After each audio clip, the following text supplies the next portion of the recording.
Pakistani army chief اور ISI chief کے سیاسی کردار پر کھلی تنقید کرنے کے بعد اب ان دنوں وزیراعظم عمران خان کی جانب سے نواز شریف پر ہندوستانی ایجنٹ اور غدار کے الزامات لگ رہے ہیں۔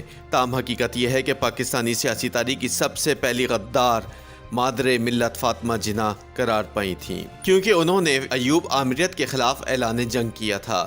لیکن موجودہ دور اقتدار میں جس تیزی کے ساتھ سیاستدانوں کو غداری کے سرٹیفکیٹ جاری کیے جا رہے ہیں، ایسا ماضی میں کبھی دیکھنے میں نہیں آیا۔ جب آج کے غداروں کا ذکر ہو رہا ہے تو ماضی کے غداروں کا بھی ذکر کرنا ضروری ہے۔ پاکستانی غداروں کی فہرست میں بڑے بڑوں کے نام ہیں، جن میں ملک کو 1973 کا آئین دینے والے ذوالفقار علی بھٹو بھی شامل ہیں۔ بھٹو کو پاکستان کی سیاست میں کئی اعتبار سے ممتاز مقام حاصل ہے، جس کی وجہ سے انہیں آج بھی قائد عوام کے نام سے یاد کیا جاتا ہے اور ان کی پھانسی کو جوڈیشل مرڈر قرار دیا جاتا ہے۔ بھٹو شہید سیاست میں تو ایک ممتاز مقام رکھتے ہی ہیں، لیکن غداروں کی گیلری میں بھی وہ منفرد نظر آتے ہیں۔ دوسرے کئی سیاستدان تو ہندوستانی ایجنٹ یا غدار کے رتبے پر فائز ہو کر سستے میں چھوٹ گئے، لیکن بھٹو پر غداری کا الزام لگانے والوں کے کلیجے میں ٹھنڈ نہیں پڑی تو وہ ہندو بھی قرار پائے اور محب وطنوں کی جانب سے ان کا اصل نام ذوالفقار علی کے بجائے گھاسی رام بتایا گیا۔ آپ اسے غدار پلس کہہ لیجئے۔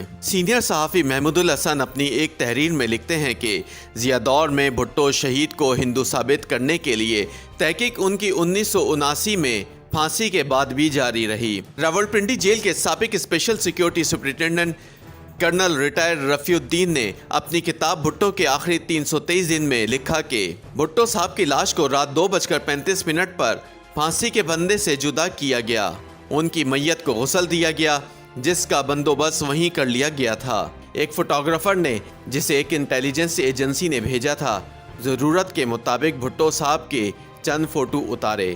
ان تصویروں سے حکام کا یہ شک دور ہو گیا کہ ان کے ختنے نہیں ہوئے تھے، لہٰذا وہ اپنی موت کے بعد مسلمان ثابت ہو گئے۔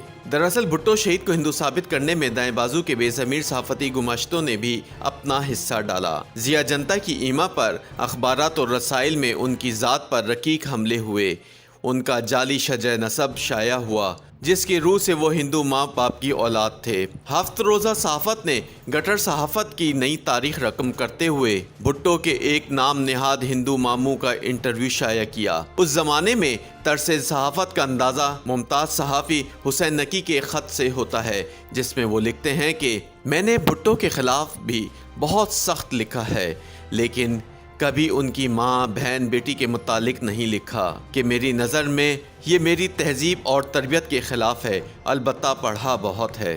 معروف ترقی پسند ادیب اور صحافی انور احسن صدیقی نے اپنی کتاب دل پرخوں کی ایک گلاب سے میں بتایا ہے کہ 1977 کے انتخابات میں اپوزیشن اتحاد پاکستان نیشنل الائنس کی ایما پر ایک گمنام ہینڈ بل بڑی تعداد میں تقسیم ہوا، جس کے مطابق بھٹو کے والدین ہندو تھے۔ ان کے بقول نفرت اور تزلیل کی ایک گھٹیا مہم تھی جو بھٹو اور ان کے ساتھیوں کے خلاف چلائی گئی۔ اس تمام مہم کی سرپرستی اشرافیہ کر رہی تھی، جس میں فوج پوری طرح شامل تھی۔ اسی طرح سرکاری ٹی وی پر بھٹو کے مظالم کی جھوٹی کہانیوں کا ایک سلسلہ بھی شروع کیا گیا۔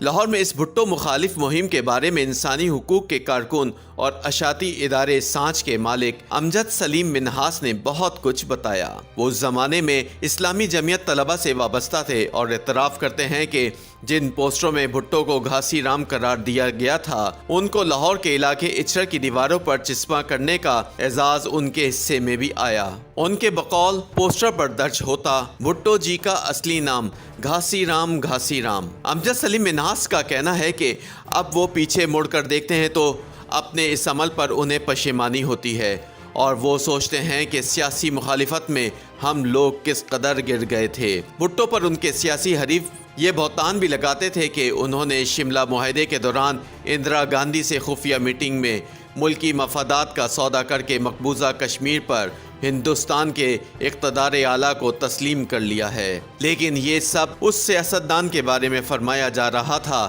جس نے ہندوستان سے 1000 سال تک جنگ لڑنے کی بات کی تھی۔ حالانکہ اس زمانے میں پنجاب میں پیپلز پارٹی کی مقبولیت کی بنیادی وجہ بھٹو کا بھارت مخالف بیانیہ تھا۔ معروف شاعرہ اور فکشن نگار فہمیدہ ریاض کے بقول بھٹو صاحب نے ایوب خان کے خلاف تمام مہم معاہدہ تاشکند کی بے عزتی پر چلائی تھی۔ معروف دانشور ڈاکٹر فیروز احمد نے کشمیر کا سودا کرنے کے الزام پر بھٹو کا دفاع کرتے ہوئے 1978 میں پاکستان فورم کے لیے اپنے ایک مضمون میں لکھا کہ پاکستان کی رجت پسند پارٹیاں اور ان کے اخبارات بظاہر یہ سب کچھ حب الوطنی کے جذبے کے تحت کر رہے تھے۔ انہیں کشمیری عوام کے حقوق کے ساتھ اس قدر رغبت ہے کہ وہ ان کے حقوق سے ذرہ برابر انحراف برداشت نہیں کر سکتے، چنانچہ وہ سابق وزیراعظم کی غداری کو بے نقاب کرنا اپنا قومی فرض سمجھتے ہیں۔ پاکستان کے اخبارات اپنی طفلانہ جبلت سے باز نہیں آ سکتے۔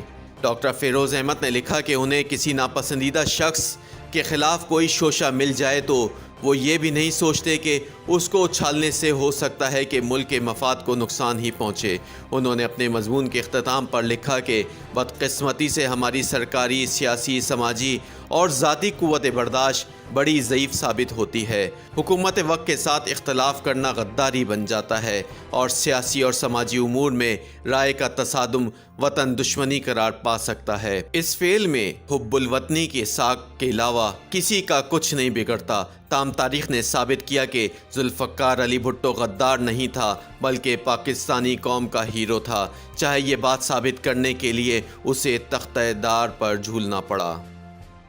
YouTube پر گوگلی نیوز دیکھنے کے لیے youtube.com کی سرچ بار میں googly news T V type کریں۔ گوگلی نیوز کے پیج پر سرخ رنگ کے سبسکرپشن والے بٹن پر کلک کرنا نہ بھولیے۔ YouTube پیج پر اپلوڈ ہونے والی ویڈیوز سے باخبر رہنے کے لیے بیل آئیکن پر کلک کیجیے۔ آپ کو ہر نئی ویڈیو کے بارے میں نوٹیفیکیشن موصول ہو جائے گا۔